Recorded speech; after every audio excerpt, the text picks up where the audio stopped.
करेंगे लाहौर का, जहां पीटीआई रहनुमा फारूक हबीब इस वक्त न्यूज़ कॉन्फ्रेंस कर रहे हैं। जो डोनर बेस है, जो हमारी जो लोग पाकिस्तान तहरीक इंसाफ को फ़ंड देते हैं, उसमें एक बड़ी तादाद जो है वो बैरून मुल्क पाकिस्तानियों की है। वो 90 लाख बैरून मुल्क पाकिस्तानी जो सालाना पाकिस्तान को 32 अरब डॉलर भिजवाते हैं, और वो 32 अरब डॉलर मैं समझता हूँ कि उससे पाकिस्तान की जो डॉलर्स की नीड है उसको पूरा करने के अंदर उनका एक बड़ा अहम किरदार है। और वो बैरून मुल्क पाकिस्तानी इमरान ख़ान को और पाकिस्तान तहरीक इंसाफ को एक अपनी सियासी जमात के तौर के ऊपर ऑन भी करते हैं, और उन्हें इमरान ख़ान साहब से पाकिस्तान को एक नया पाकिस्तान बनाने के हवाले से उनकी एक उम्मीदें भी वाबस्ता हैं। और पाकिस्तान तहरीक इंसाफ वाहिद जमात जिसकी बैरून मुल्क तंजीमें भी हैं, और बैरून मुल्क तंजीमें के साथ हमारे वहाँ पर पेइंग मेंबर्स हैं जो सालाना अपनी मेंबरशिप फ़ीस जो है वो पीटीआई को देते हैं, जो कि बैंकिंग चैनल से पैसा पाकिस्तान आता है। इसी तरीके से अंदरून मुल्क भी पाकिस्तान तहरीक इंसाफ की डोनर बेस है, और अंदरून मुल्क के अंदर भी वो तमाम रिकॉर्ड, बैंकिंग रिकॉर्ड, गोशवारे तमाम तर जो है वो इलेक्शन कमीशन के अंदर हमने जमा करवाए हुए हैं। लेकिन एक बार बार जो है वो एक मीडिया ट्रायल की शक्ल में कुछ चीज़ें सामने आती थी, जिसमें बुनियादी तौर के ऊपर आपने देखा होगा कि कहते थे जी ये फ़ॉरेन फंडिंग केस है, फ़ॉरेन फंडिंग केस है। तो मैं ये पढ़े लिखे जाहिलों को ये पैगाम देना चाहता हूँ कि कानून को और आइन को भी पढ़ लिया करें। पाकिस्तान के अंदर फ़ॉरेन फंडिंग के तहत पाकिस्तान की तारीख़ में एक ही जमात के ऊपर पाबंदी लगी थी, वो थी नेशनल पार्टी। और फ़ॉरेन फंडिंग का मतलब ये है कि आप किसी गैर मुल्क से या किसी गैर मुल्की ऐसी एंटिटी से पैसा लेते हैं जिससे पैसा लेकर आप मुल्क के ख़िलाफ़ काम करें। अब पाकिस्तान तहरीक इंसाफ का जो ये केस 2008 से 2013 के दरमियान है, इस दौरान ना तो हमने इलेक्शन का बाइकआउट किया था, ना हम इक़्तिदार में थे, और ना ही हमारे पास जो है वो मरकज़ में हुकूमत थी, ना ही उस दौरान जो है वो हमारी किसी सूबे के अंदर हुकूमत मौजूद थी। और इमरान ख़ान साहब ने तो हमेशा पाकिस्तान की लिए बाइस फ़ख्र बने हैं, चाहे वो क्रिकेट का मैदान था, चाहे वो वेलफेयर का मैदान था, और चाहे वो सियासत का मैदान हो, कि पूरी दुनिया के अंदर उन्होंने अपना एक लोहा मनवाया है। और बतौर वज़ीर आज़म भी एक आलमी लीडर के तौर के ऊपर उभर के सामने आए, जहाँ आपने देखा कि इस्लामोफोबिया का एक जानदार क़ियादत फ़राहम की इस्लामोफोबिया के ख़िलाफ़ पूरी मुस्लिम वर्ल्ड को इमरान ख़ान साहब ने। और इसी तरीके से नामूस रसालत के हवाले से पूरी उम्मत मुसलमान की एक किस्म की तर्जमानी उन्होंने की। आपने देखा कि अक़वाम मुत्तहिदा में उनका जो बयान था, और उसी के साथ साथ अक़वाम मुत्तहिदा में 15 मार्च इस्लामोफोबिया के ख़िलाफ़ आलमी दिन डिक्लेयर किया गया। तो लिहाजा फ़ॉरेन फंडिंग के ज़ुमरे में ना तो पाकिस्तान तहरीक इंसाफ आती है, ना ही हमारी को फ़ॉरेन फंडिंग है, और ना ही ये इलेक्शन कमीशन का दायरा कार है कि वो फ़ॉरेन फंडिंग का केस सुन सके। और इलेक्शन कमीशन ख़ुद इनकी उम्मीदों पे पानी फेर चुका हुआ है ये बात कह के कि ये फ़ॉरेन फंडिंग केस नहीं है, ये ममनुआ फंडिंग केस है, जो पॉलिटिकल पार्टी ऑर्डर 2002 की शिक नंबर 6 के तहत ये जांच पड़ताल जो है वो स्क्रूटनी इलेक्शन कमीशन ने की है। और फ़ॉरेन फंडिंग का तरीक़ाकार ये है कि वफाकी हुकूमत मिनिस्ट्री ऑफ इंटीरियर रेफरेंस बनाती है, जो 15 दिन में सुप्रीम कोर्ट के पास जाता है, और सुप्रीम कोर्ट फैसला करती है कि ये जमात फ़ॉरेन फंडेड है या नहीं है। इलेक्शन कमीशन तो उसका फ़ोरम ही नहीं है। आइन का आर्टिकल 17(3) पढ़ लें, बड़ा वाज़ेह है इस हवाले से। मैंने कहा मैं थोड़ी आज ट्यूशन भी दे दूँ उन लोगों को जो कहते हैं जी हम 30 साल से 40 साल से सियासत करते हैं, लेकिन झूठों की मशीन है। यानी एक होता है कि आप ज़ुबान से झूठ बोलते हैं, ये मैकेनिकल झूठ बोलते हैं, यानी इनकी ज़ुबान आटो के ऊपर है, झूठ बोली जाते हैं, ज़ुबान इनकी जो है वो थकती ही नहीं है। वो भाई कोई सर पाँव तो लाओ, कोई एविडेंस तो लाओ, कोई उसका बैकग्राउंड तो आपके पास होना चाहिए, वो आपके पास है नहीं है। और बड़ा वाज़ेह है इस हवाले से कि आज जो लोग, शायद खाकान अब्बासी मुझे नज़र आ रहे थे, अब्दुल गफूर हैदरी नज़र आ रहे थे, पीपल्स पार्टी के लोग नज़र आ रहे थे, क्या ही अच्छा होता जिनसे भी इनकी इलेक्शन कमीशन में मुलाकात हुई, अगर चीफ इलेक्शन कमिश्नर से हुई है या इलेक्शन कमीशन के सेक्रेटरी से हुई है, जिन भी ज़िम्मेदारान से इनकी मीटिंग हुई है, वो आज इनसे ये तो सवाल पूछते कि ये 4 साल से जो पीपल्स पार्टी ने अपना रिकॉर्ड जमा नहीं करवाया, अभी तक नून लीग ने अपना रिकॉर्ड अभी तक जमा नहीं करवाया, इनके केसेस की भी जो है वो स्क्रूटनी हो रही है और पीटीआई की तो स्क्रूटनी भी मुकम्मल हो जाती है और इलेक्शन कमीशन केस भी सुन लेता है, फैसला भी महफूज कर लेता है और जितना चोरों का टोला है वो कहता है जी केस का फैसला सुनाओ, फैसला सुनाओ। तो आप अपने लिए जो है वो अनोखे लाडले हैं कि आपको खेलने के लिए चांद चाहिए। इलेक्शन कमीशन जो है वो पीपल्स पार्टी नून लीग वालों से लाडलो जैसा सलूक तो ना करे, कानून तो सबके लिए बराबर है। हनीफ अब्बासी केस में सुप्रीम कोर्ट का 2017 का फैसला इलेक्शन कमीशन भी पढ़ ले और ये पीडीएम की जमातें भी पढ़ ले, जिसमें उन्होंने वाज़े लिखा हुआ है कि ये इलेक्शन कमीशन की जिम्मेदारी है कि उसने कोई इम्तियाजी सलूक नहीं करना, यानी बगैर किसी झकाओ के कानूनी तौर पर तवाज़ुन कायम करना है और तमाम सियासी जमातों की स्क्रूटनी करनी है, शफाफियत के साथ, इंसाफ के साथ, फेयरली, जस्टली, ट्रांसपेरेंटली अल्फाज लिखे हुए हैं उसके अंदर और कानून के मुताबिक in accordance with the law. तो ये उसके मुताबिक क्या इलेक्शन कमीशन सुप्रीम कोर्ट के उस फैसले की रोशनी के मुताबिक काम कर रहा है? मैं आज ये बात कह सकता हूं कि नहीं कर रहा। और पीपल्स पार्टी और नून लीग के केसेस जो है उनको पीछे डाला हुआ है। अभी तक 2 महीने से स्क्रूटनी कमेटी अपनी स्क्रूटनी की हेयरिंग मुकम्मल कर चुकी है, लेकिन इलेक्शन कमीशन के सामने पीपल्स पार्टी नून लीग की रिपोर्ट सामने नहीं आ रही। तो आज चीफ इलेक्शन कमिश्नर इन जमातों के जो रहनुमा जो अकबर एस बाबर को पहले पीछे से बैकिंग करके इजी लोड देते थे, आज फ्रंट के ऊपर खुल के भी सामने आ गए हैं। तो ये आज तफसीलात दे देते उसकी अपनी 36 करोड़ रुपए का पीपल्स पार्टी का ज़राए नहीं मिल रहे फंडिंग के, 64 करोड़ रुपए के नून लीग के नहीं मिल रहे। 12 अकाउंट स्टेट बैंक की रिपोर्ट है जो इलेक्शन कमीशन के सामने आई, स्क्रूटनी कमेटी ने हमें वो खुद रिपोर्ट दिखाई है। उसमें 12 अकाउंट्स ऐसे हैं जो नून लीग ने छुपाए हुए हैं। 12 अकाउंट्स नून लीग ने इलेक्शन कमीशन से छुपाए हुए हैं। ये ज़रा सुन लें, नोट कर लें। जो स्टेट बैंक का डाटा रिकॉर्ड आया, जो हमारे सामने रखा गया, हमारे फाइनेंशियल एक्सपर्ट्स ने इलेक्शन कमीशन के हुक्म के मुताबिक हमारे फाइनेंशियल एक्सपर्ट्स को एक्सेस दी गई, हमने उसकी पुरुजल की। उसमें मालूम पड़ा 12 अकाउंट्स मुस्लिम लीग नून ने इलेक्शन कमीशन के सालाना गोशवारों से छुपाए हुए हैं। पीपल्स पार्टी ने भी इसी तरह 11 अकाउंट्स छुपाए हुए हैं। 36 करोड़ रुपए का पीपल्स पार्टी का हिसाब नहीं मिल रहा कि ये पैसे देने वाले लोग कौन से हैं, उनके नाम नहीं पता, उनके ज़राए नहीं पता। हो सकता है कि कोई पैसा स्विस बैंकों से आया हो सकता है कि ये भी नून लीग के अकाउंट्स में भी कोई कतरी खाता आ गया हो, कोई कतरी पैसे आ गए हों, क्योंकि इनकी तारीख है। बेनज़ीर शहीद अपनी किताब में ये बता चुकी हैं कि नवाज शरीफ उसामा बिन लादेन से पैसे लेकर उन्होंने नो कॉन्फिडेंस लेकर आए थे, बेनज़ीर की हुकूमत गिराने की कोशिश की थी। ये फजलुर रहमान के भी नुमाइंदे आज मौजूद थे। इलेक्शन कमीशन ये जसारत करता, ये सवाल पूछता कि ये JUI के पार्टी अकाउंट्स का तो बिल्कुल खून खाता है, कोई अकाउंट है ही नहीं है कि आपके अखराजात कहाँ से पूरे होते हैं, ये पार्टी इलेक्शन कैंपेन कहाँ से करती है, ये कहाँ से आपके मदारिस जो हैं वो चल रहे हैं, ये कहाँ से आपकी सियासी फंडिंग कैंपेनें चल रही हैं। ये इतनी बड़ी ज़बान तो आपकी चलती है, बातें आप बड़ी बड़ी करते हैं, हिसाब आपके पास मौजूद नहीं है।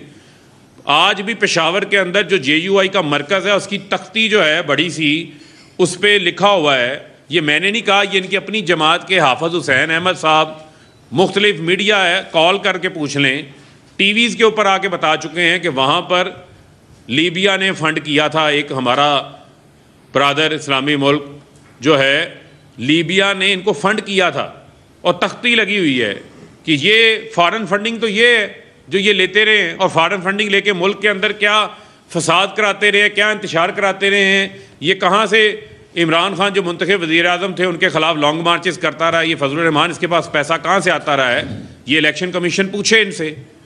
और आप कहते हैं जी PTA केस का फैसला सुनाएं, लेकिन पीपल्स पार्टी नून लीग का भी JUI के केसेस का भी फैसला एक साथ सुनाएं। यही कानून का तकाजा है, यही कानून कहता है। कल से एक इन्होंने नई कहानी शुरू की है जी, अबराज आरिफ नकवी। 2012-13 में आरिफ नकवी के ऊपर बैरून मुल्क किसी किस्म की ना कोई तहकीकात चल रही थी, ना कोई उनके ख़िलाफ़ कोई रेफरेंस था। आरिफ नकवी जो है वो एक ओवरसीज़ पाकिस्तानी है जिस तरह बाकी पाकिस्तानी है। वेंचर कैपिटल का उनका काम था, इक्विटी का एक कामयाब बिजनेसमैन बैरून मुल्क जाकर बने।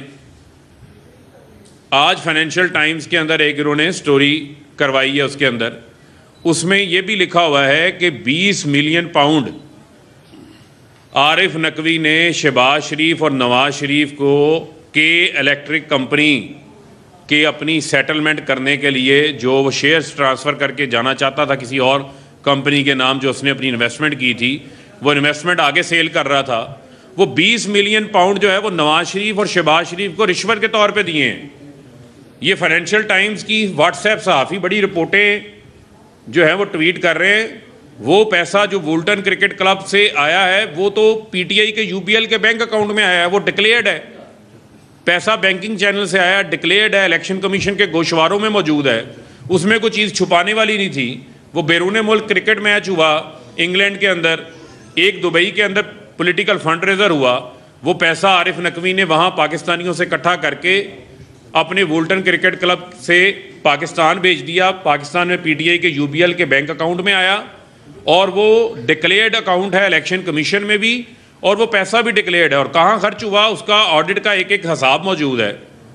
लेकिन ये जो 20 मिलियन पाउंड की रिश्वत नवाज शरीफ और शहबाज शरीफ को मिली है, जो आज फाइनेंशियल टाइम्स में आया, ये व्हाट्सएप सहाफ़ी जो नून लीग के व्हाट्सएप के ऊपर ट्वीटें कर रहे हैं, ये ज़रा ये भी जसारत करें कि पूछें इनसे कि ये 20 मिलियन पाउंड के इलेक्ट्रिक के आरिफ नकवी से कहाँ से लिया था।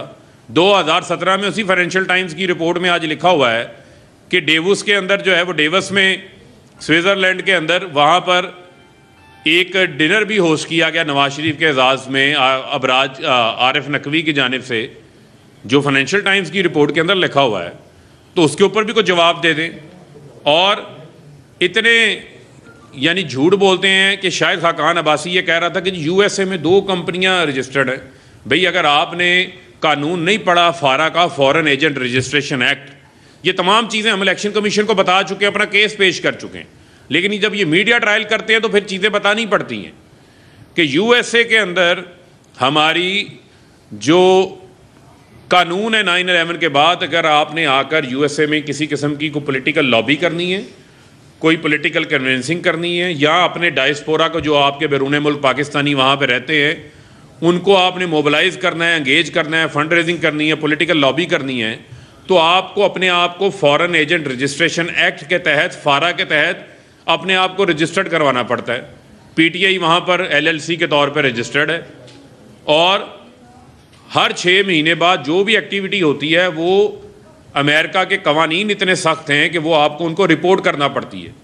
तो आज तक अमेरिका के अंदर तो हमारी फंड रेजिंग के ऊपर किसी किस्म की कोई ना तहकीकात हुई है। जब हम अपना रिकॉर्ड जमा करवाते हैं वहाँ के कवानीन बड़े सख्त हैं। वहाँ ये नहीं हो सकता कि मुल्क का वज़ीर आज़म बने और वो बनते साथ डीजी FIA का पहले डायरेक्टर FIA रिजवान का पहले तबादला करे, फिर दबाव इतना डाले कि वो दबाव ना बर्दाश्त करे और वो दुनिया से चला जाए, अल्लाह को प्यारा हो जाए। ये नहीं हो सकता कि मकसूद चपड़ासी जो को अक्यूज़ड हो वो दुबई में पहले खुद भगाया हो और बाद में उसको वहाँ पर मरवा दिया जाए। ये वहाँ नहीं होता, वहाँ के कवानीन बड़े सख्त हैं, वहाँ सज़ाएँ होती हैं। लिहाजा अगर वहाँ की कानूनी जो रिक्वायरमेंट्स हैं उसको पीटीआई अमेरिका में फुलफ़िल करती हुई आई है अभी तक, वहाँ हमारे ख़िलाफ़ किसी किस्म की कोई ना इंक्वायरी है, ना कभी कोई तहकीकात हुई। तमाम रिकॉर्ड फारा में हम जमा करवाते हैं। वहाँ की जो तहकीकाती एजेंसीज़ हैं वो बहुत स्ट्रिक्ट मेकनिज़म्स हैं वहाँ पर।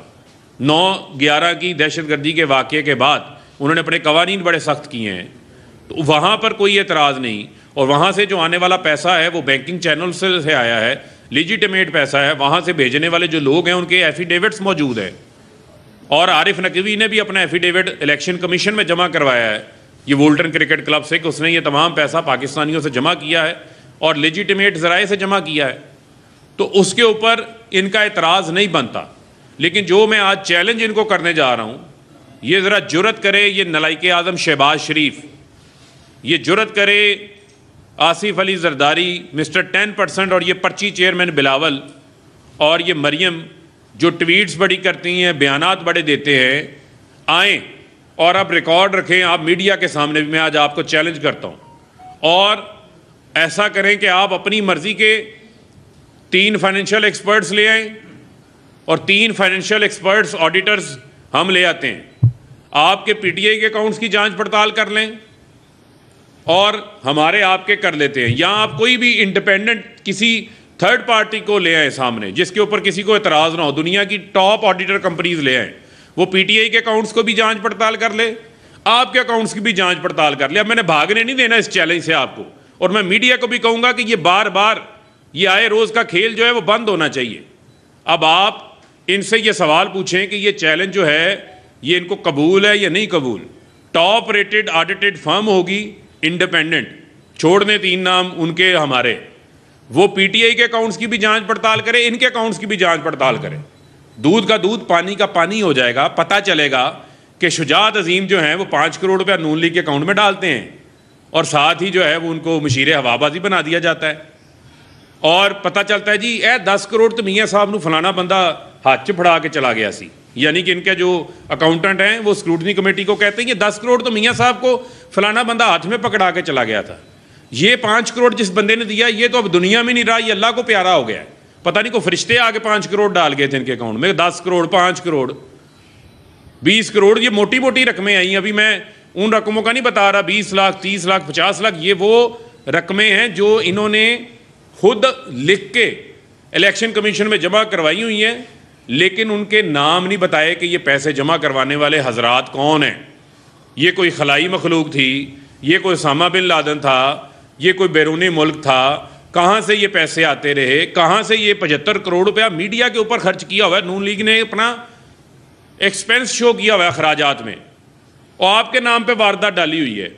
पता नहीं आपको 75 करोड़ रुपया कंपेन का कभी मिला नहीं मिला ये भी नहीं पता, यानी आप तफसील शो करते हैं। जब आप अपने खराजात दिखाते हैं तो आप दिखाते हैं, आप ये नहीं लिख देते कि ये 75 करोड़ मीडिया को दे दिया, आप उसमें तफसील बताते हैं कि ये किस एडवर्टीजमेंट कंपनी के तहत कैंपेन चली है, या डायरेक्ट किसी चैनल को आपने दिया है, किस चैनल को दिया है, क्या एक ही चैनल को दिया, बाकियों को दिया, कहाँ दिया, उसकी तफसील मौजूद नहीं है। इनके अपने अकाउंट्स इनके ऑडिटर्स ने क्वालिफाई किए हुए हैं, यानी पैरास बने हुए हैं इनके जो अपने इंटरनल ऑडिटर्स थे जिनसे ये ऑडिट करवाते थे। पीपल्स पार्टी के अकाउंट्स भी क्वालिफाइड हैं, नून लीग के भी क्वालिफाइड हैं, और ये सारे स्क्रूटनी कमेटी से दुम दबा के भागे हुए हैं।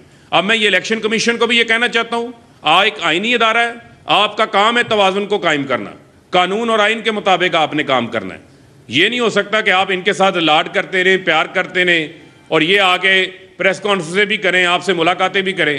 आज chief election commissioner date announce करें कि स्क्रूटनी कमेटी की, पीपल्स पार्टी की, नून लीग की रिपोर्ट कब पेश होगी। आइंदा चंद दिनों के अंदर अंदर रिपोर्ट अब पेश होनी चाहिए। हेयरिंग कंक्लूड हुए 2 महीने हो चुके हुए हैं। इलेक्शन कमीशन पीपल्स पार्टी नून लीग के केस की स्क्रूटनी कमेटी रिपोर्ट को ओपन कोर्ट के अंदर जिस तरह पीटीआई की हेयरिंग की, इनकी भी करें, करके फैसला महफूज करें। पीटीआई, नून लीग, पीपल्स पार्टी, इनके केसेस जो चल रहे हैं पिछले 4 साल से स्क्रूटनी कमेटी में, स्क्रूटनी कमेटियां कहते हैं जी 8 साल से पीटीआई का केस चल रहा था, 8 साल में 1.5 साल तो आपका हनीफ बासी सुप्रीम कोर्ट लेके चला गया था केस, 1.5 साल तो इलेक्शन कमीशन में हेयरिंग ही नहीं हुई। और उसके बाद जब आपने स्क्रूटनी कमेटियां बनी तो 2018 में सुप्रीम कोर्ट के फैसले के बाद स्क्रूटनी कमेटियां बनी। 2018 मार्च में पीटीआई की स्क्रूटनी कमेटी बनी, ठीक 20 रोज बाद, गालिबन को 15 मार्च थी या 10 मार्च थी, डेट एग्जैक्ट मुझे याद नहीं, पीटीआई की स्क्रूटनी कमेटी बनी थी।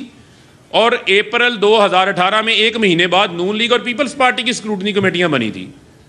लेकिन पीटीआई के इजलास भी ज़्यादा हुए और इंक्वायरी भी सबसे ज़्यादा हमसे की गई, पूछ-गुछ भी की गई, हमने ताउन भी किया। स्क्रूटनी कमेटी पीटीआई की रिपोर्ट भी पहले मुरतब कर लेती है, और ये कोई अलग अलग स्क्रूटनी कमेटियां नहीं थी, उसके मेंबरान वही थे, कंपोजिशन वही थी। डीजी लॉ जो है वो आज तक उन कमेटियों को हेड करते रहे, बाकी मेंबरान ट्रांसफ़र, पोस्टिंग या रिटायरमेंट की वजह से चेंज होते रहे हैं, लेकिन डीजी लॉ आज भी वहाँ पे मौजूद है।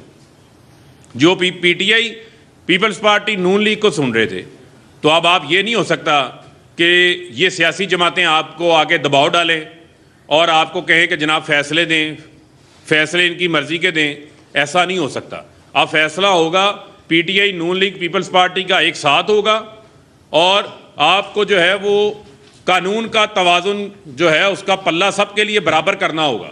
ये नहीं हो सकता कि आपका झुकाव एक तरफ हो। 8 फैसले उससे पहले हम दे चुके हैं, मखसूस नशिस्तों वाला फैसला हम देख चुके हैं, वो लाहौर हाई कोर्ट से सेटिसाइड हुआ, पोलिंग एजेंटों वाला सेटिसाइड हुआ, ईवीएम की मुखालफत आपने की, ओवरसीज़ वोटिंग की मुखालफत आपने की, इलेक्शन सुप्रीम कोर्ट का फैसला आता है टेक्नोलॉजी इस्तेमाल करें, सेनेट के इलेक्शन में ओपन एंड ट्रेसेबल बैलेट थे हवाले से आपने कहा मुमकिन नहीं है, वो आपने खिलाफ किया। अली मीन गंडापुर की कंपेन के नाम के ऊपर उसके भाई फैसल अमीन गंडापुर को नाअहल कर देते हैं, इलेक्शन से 2 दिन पहले वो इस्लामाबाद हाई कोर्ट से जाके बहाल होता है। ये फैसले बहुत सारे ऐसे मौजूद हैं जिन फैसलों की बुनियाद के ऊपर हम तनकीद जब करते हैं तो दलील के साथ तनकीद करते हैं। तो लिहाजा ये अब बड़ा अहम मामला है कि एक तवाज़ुन कायम करे।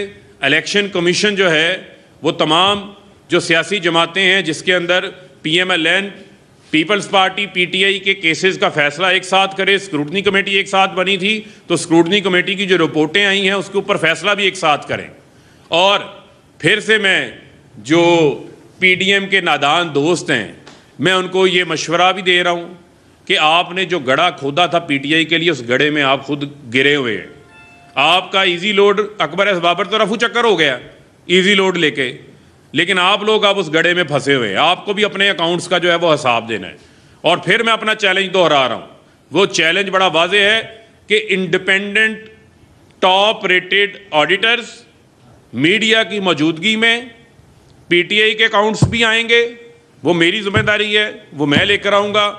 आप पीपल्स पार्टी, नून लीग, JUI और जितनी ये PDM की जमातें हैं, ये मेरा चैलेंज है इन लोगों को कि ये अपने अकाउंट्स लेकर आएँ। पता चलेगा कि किन लोगों से ये गन पॉइंटों के ऊपर धमकियां लगाकर, ब्लैकमेल करके मनी लॉन्ड्रिंग का पैसा अपने अकाउंट्स में डालते रहे हैं, किस तरीके से जो है वो बड़े बड़े बिजनेस इंटरेस्ट ग्रुपों के इंटरेस्ट पूरे करने के चक्कर में पैसे लेते रहे हैं, और कहां कहां से उसामा बिन लादेन जैसी लोगों से इनके अकाउंट्स के अंदर जो है वो पैसे आते रहे हैं। जी परमिशन ये बताइएगा कि पनामा का जिस टाइम पे केस खुला 400 से ज्यादा लोगों के उसके अंदर नाम थे, उसके बाद आप लोगों की गवर्नमेंट भी रही, एक नाम नवाज शरीफ के ऊपर आप लोग बहुत ज्यादा रौला डालते रहे, लेकिन उसमें जर्नैल भी थे, उसमें जजेस भी थे, उसमें कारोबारी हजरात भी थे।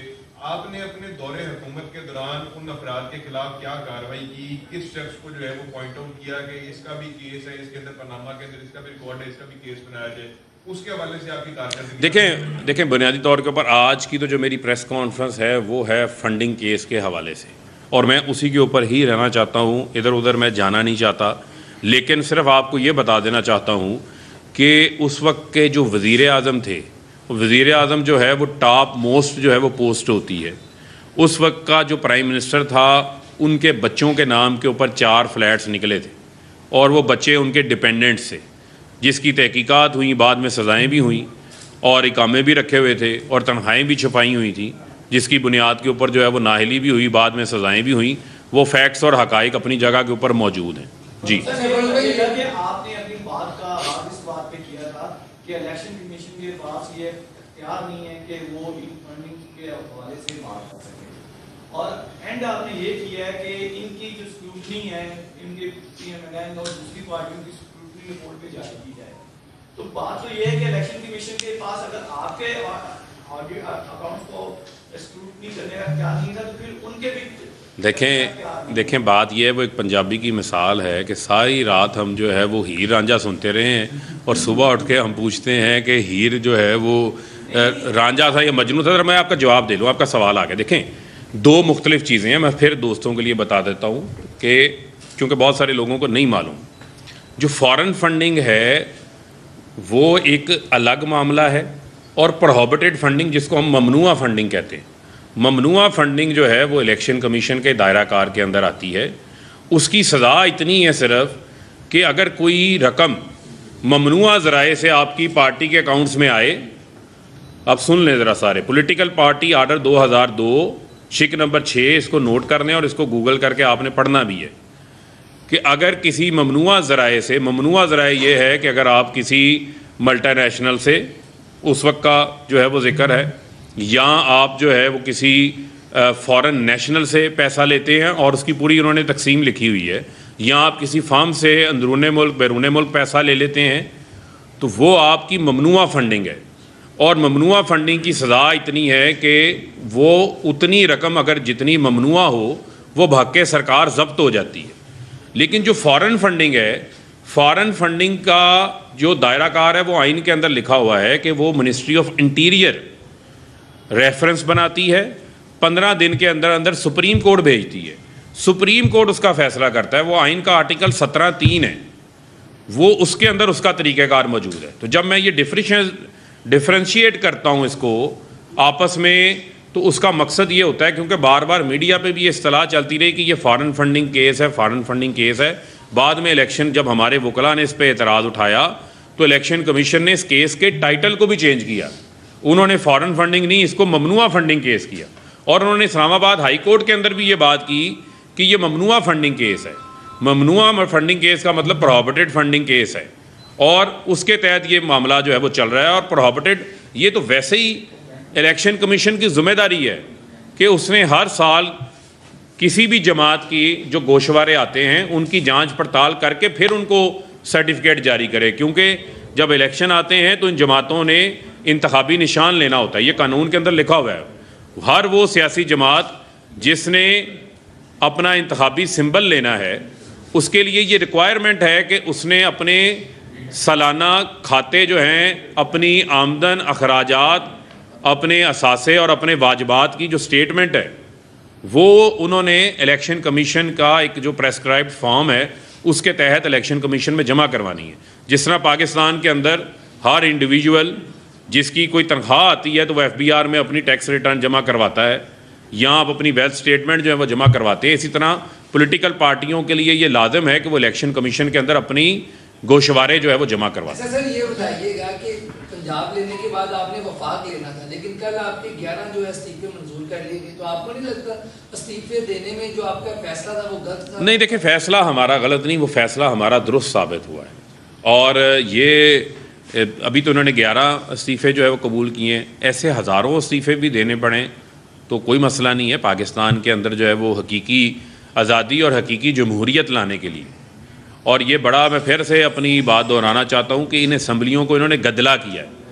जहाँ इन्होंने मंडियाँ लगाई, जहाँ इन्होंने ज़मीर फरोशी की, और जिस असम्बली में राजा रियाज जैसा अपोजिशन लीडर बैठा हो, जिसने हाथ बांध के सर झुका के जो है वो शहबाज शरीफ से अगले इलेक्शन का टिकट लेना है, उस असम्बली की वक़्त क्या रह जाती है। तो मैंने तो पहले भी कहा है कि मुझे 100 बार ऐसी सीट जो है वो कुर्बान करनी पड़े तो कोई मसला नहीं, हम कर सकते हैं। ये पाकिस्तान की आवाम की, मेरे हलके के लोगों की, जो हमारे 11 लोग हैं, उनको लोगों ने मैंडेट दिया था, ये इमरान खान की अमानत थी। और जो फ़ैसला पार्टी ने किया, जो आवाम का फ़ैसला था, उसके तहत हमने रिज़ाइन दिए। अगर इन्होंने कबूल किए हैं तो हम तो 130 इस्तीफ़े दे चुके थे, कासिम सूरी उनको कबूल कर चुका है, करके उसने इलेक्शन कमीशन को भेजे हैं। अब यहाँ भी एक गठजोड़ कायम है कि वो इलेक्शन कमीशन ने इस्तीफ़े कबूल नहीं किए, और यहाँ पर ये इस्तीफ़ों के ऊपर खुद सांप बन के बैठ गए। अब कभी 11 इस्तीफ़े बैक डेट पे कहते हैं 11 अप्रैल को। PTI रहनुमा फ़ारूक हबीब न्यूज़ कॉन्फ्रेंस कर रहे हैं। उनका इस मौके पर कहना था कि इलेक्शन कमीशन तमाम सियासी जमातों का फैसला रात करे। अहम तरीन खबरें अब एक क्लिक की दूरी पर, आपके पसंदीदा टॉक शोज हों या अहम मुल्की या गैर मुल्की शख्सियात की न्यूज़ कॉन्फ्रेंसेस, हर लम्हा बाखबर रहने के लिए सब्सक्राइब करें हमारा YouTube चैनल। मौसम की सूरत हाल हो या खेल के मैदान से खबरें, अपने मोबाइल फोन से मुल्की और बैनुल-अक़वामी अहम खबरों तक रसाई के लिए डाउनलोड कीजिए मोबाइल ऐप।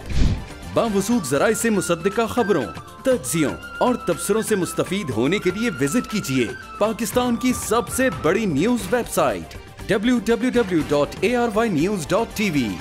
इन सब के अलावा पाकिस्तान का सबसे बड़ा फेसबुक पेज हो, सबसे बड़ा न्यूज़ इंस्टाग्राम अकाउंट या फिर ट्विटर, ARY न्यूज़ पहुंचा रहा है खबरें सबसे पहले आप तक, ताकि आप रहें हर लम्हा बाखबर।